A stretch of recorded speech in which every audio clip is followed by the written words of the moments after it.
Remue ménage. Remue ménage.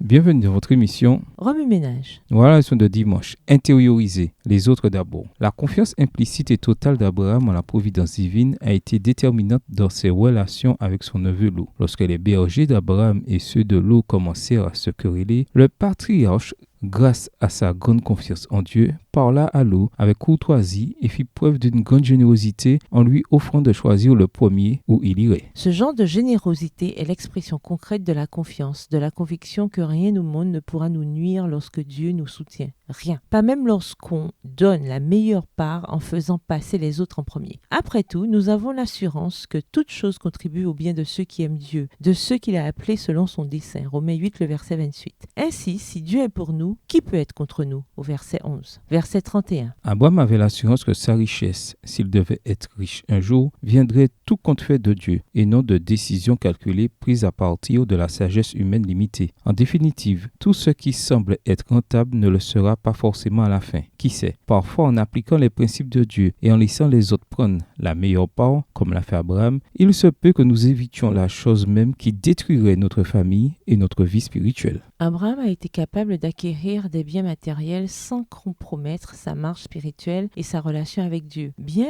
que ne dédaignant aucune occasion de gain matériel, son premier objectif était spirituel, plaire à Dieu et développer son intimité spirituelle avec lui. Il attendait la cité qui a de solides fondations, celle dont Dieu est l'architecte et le constructeur, Hébreux 11, verset 10, tout en s'efforçant de suivre ses principes de vie. Par ailleurs, les décisions de Lot ont souvent été motivées par le principe du profit d'abord, une perspective matérialiste sur la façon de devenir riche. Sa soif de prospérité l'a conduit à choisir les villes de la plaine, entourées de riches pâturages, de sophistication, de confort et de facilité, sans tenir compte des risques spirituels impliqués. En agissant ainsi, il a exposé sa famille à des dangers spirituels et physiques mortels. Un mode de vie mondain, matérialiste, sophistiqué et consumériste érodera toujours notre désir du ciel, notre perception de l'éternité et nous poussera à nous focaliser uniquement sur le gain de cette terre. Et les influences sur la famille alors. Les enfants seront plus enclins à choisir Dieu s'ils voient leurs parents donner l'exemple de son caractère en faisant preuve d'abnégation et de générosité. La cupidité de Lot l'a conduit à un enchaînement de circonstances qui ont exposé ses enfants et sa femme à des influences corruptrices qu'il a été incapable de contrer. En se tenant à l'écart de cette atmosphère malfaisante, la famille d'Abraham fut protégée de ces influences dégradantes. Après que Lot l'eut quitté, Dieu dit à Abraham que sa courtoisie et sa générosité ne le rendraient en rien perdant. Bien au contraire, il lui demanda de lever les yeux et de regarder dans toutes les directions, puis l'assura que lui et ses descendants posséderaient ce pays pour toujours. Abraham construisit alors un autel au Seigneur et lui présenta des offrandes en guise d'adoration et non de dons. Une expression de foi en la grandeur de Dieu et de confiance en ses promesses. Remue ménage, revenez à votre texte écrit et étudiez le passage. Encerclez les mots, expressions ou idées répétées. Soulignez les mots ou expressions qui sont importants et qui signifient quelque chose pour vous. Reliez par une flèche les mots expressions aux autres mots expressions associés ou connexes. Quels éclairages particuliers vos notes semblent-elles indiquer dans l'ensemble? Mémorisez votre verset préféré tiré de Hébreux 11, versets 8 à 19. Écrivez-le plusieurs fois pour vous le rappeler plus facilement. Dieu appelle-t-il les gens aujourd'hui comme il a appelé Abraham? De quelle façon? Comment pouvons-nous entendre sa voix? Qu'est-ce qui peut nous empêcher de l'écouter? Si Dieu promet de faire prospérer ceux qui respectent son alliance, pourquoi certaines personnes, craignant Dieu, perdent-elles alors leurs biens, comme Job par exemple? Au revoir. Et à demain si Dieu veut.